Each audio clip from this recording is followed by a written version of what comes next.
চিত্রনায়ক জসিম ব্যক্তিগত জীবনে 2 বার বিয়ে করেছেন। একটি বিয়ে করেছেন 1 বছরের জন্য।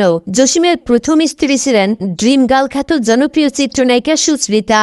60, 70, 80, 90 দশকের জনপ্রিয় চিত্রনায়িকা ছিলেন সুচরিতা, যিনি 1981 সালে বাংলাদেশ চলচ্চিত্র সাংবাদিক সমিতির পুরস্কার লাভ করেছিলেন শ্রেষ্ঠ অভিনেত্রী হিসাবে। তিনি আবার বাংলাদেশ জাতীয় চলচ্চিত্র পুরস্কার লাভ করেছিলেন 1997 সালে বাংলাদেশের শ্রেষ্ঠ অভিনেত্রী হিসাবে। চিত্রনায়ক জসিম পরবর্তীতে দ্বিতীয়বার বিয়ে করেন ঢাকার প্রথম সবাক ছবির নায়িকা পূর্ণিমা সেনগুপ্তর মেয়ে নাসরিনকে। জসিমের 3 ছেলে রাতুল, রাহুল ও স্বামী, যার মধ্যে রাতুল ও স্বামী উইন ব্র্যান্ডের বেজিস্ট ও ড্রামার, আর রাহুল ট্রেন্ডেক ব্র্যান্ডের গিটারিস্ট। জসিম 1998 সালের 8 অক্টোবর 53 বছর বয়সে মস্তিষ্কে রক্তক্ষরণজনিত কারণে পরলোক গমন করেন। জসিমের মৃত্যুর পর এফডিসিতে তার নামে একটি ফ্লোরের নামকরণ করা হয়।